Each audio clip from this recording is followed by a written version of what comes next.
Halo semuanya, perkenalkan kami dari kelompok 12 dengan saya sendiri Nicholas Irawan dan dua rekan saya Brian dan Elsa.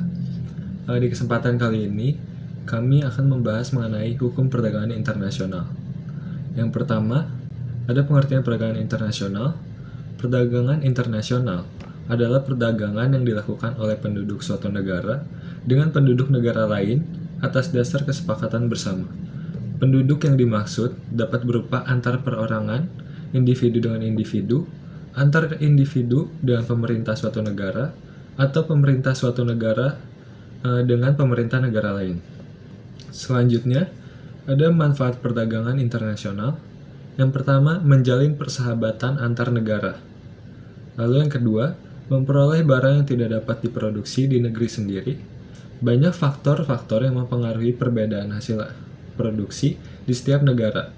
Faktor-faktor tersebut diantaranya kondisi geografi, iklim, tingkat penguasaan iptek, dan lain-lain.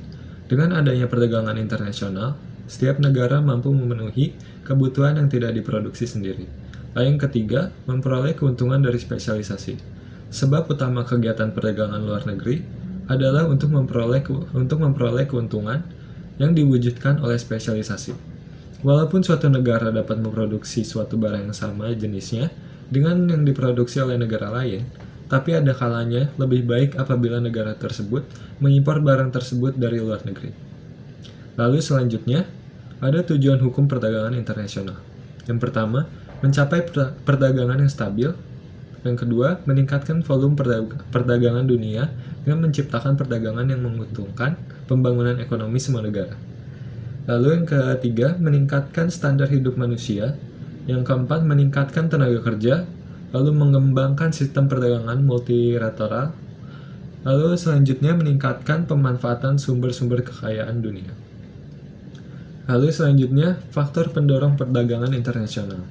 Yang pertama ada faktor alam atau potensi alam. Kedua, untuk memenuhi kebutuhan barang dan jasa dalam negeri. Lalu ketiga, keinginan memperoleh keuntungan dan meningkatkan pendapatan negara. Selanjutnya, adanya perbedaan kemampuan penguasaan ilmu pengetahuan dan teknologi dalam mengolah sumber daya ekonomi. Lalu adanya kelebihan produk dalam negeri sehingga perlu pasar baru untuk menjual produk tersebut.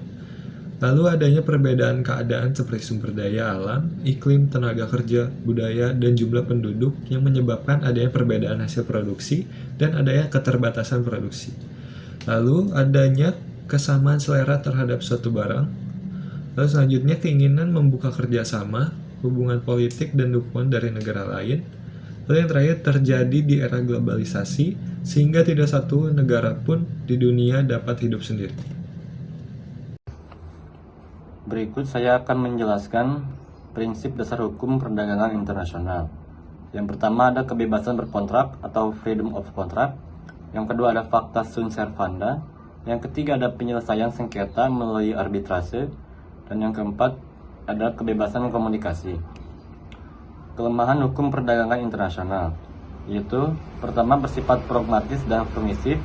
Dalam hal ini, hukum perdagangan internasional kurang objektif di dalam memaksakan negara-negara untuk tunduk pada hukum.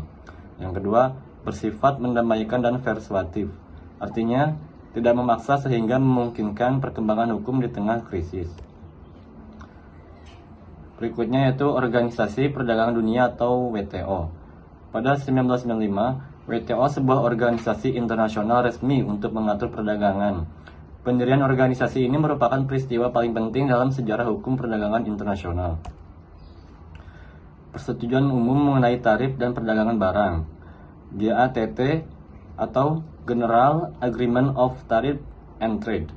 GATT telah menjadi tulang punggung hukum perdagangan internasional hampir sepanjang abad 20. GATT memuat aturan-aturan yang terkait dengan praktek perdagangan tidak adil, seperti dumping dan subsidi.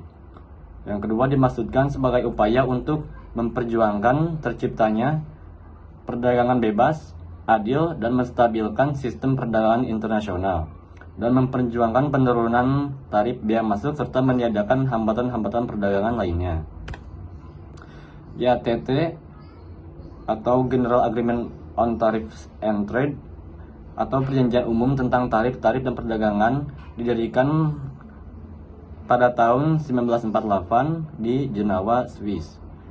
Pada waktu didirikan, GATT Marrakesh pada 5 April 1994, jumlah negara penandatangan sebanyak 115 negara. Kesepakatan dalam GATT yang mulai berlaku sejak 1 Januari 1948 tertuang dalam 3 prinsip, yaitu pertama, prinsip resiprositas, yaitu perlakuan yang diberikan suatu negara kepada negara lain sebagai mitra dagangnya harus diberikan juga dengan mitra dagang negara tersebut. Yang kedua, prinsip most favored nation, yaitu negara anggota GATT tidak boleh memberikan keistimewaan yang menguntungkan hanya pada satu atau sekelompok negara tertentu.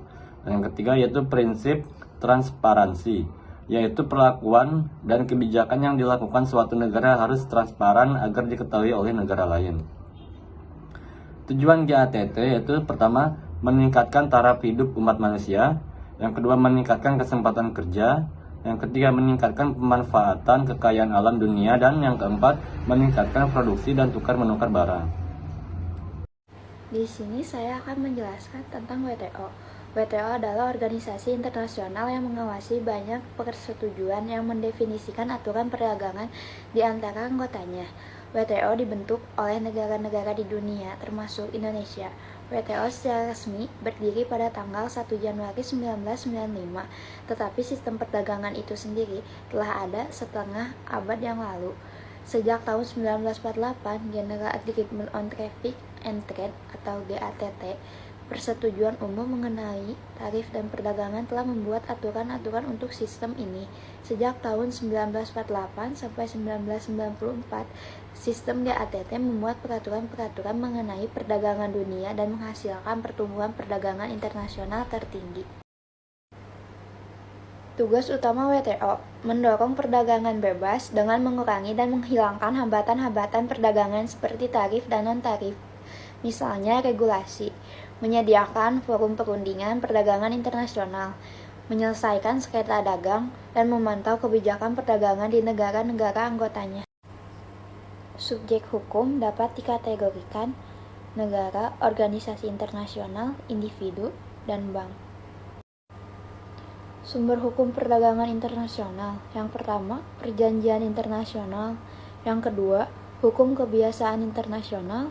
Yang ketiga, prinsip hukum umum. Yang keempat, putusan-putusan pengadilan. Metode pembayaran. Yang pertama, pembayaran terlebih dahulu. Yang kedua, open akun. Yang ketiga, atas dasar konsinyasi. Yang keempat, dokumentasi collection. Yang kelima, dokumentasi kredit.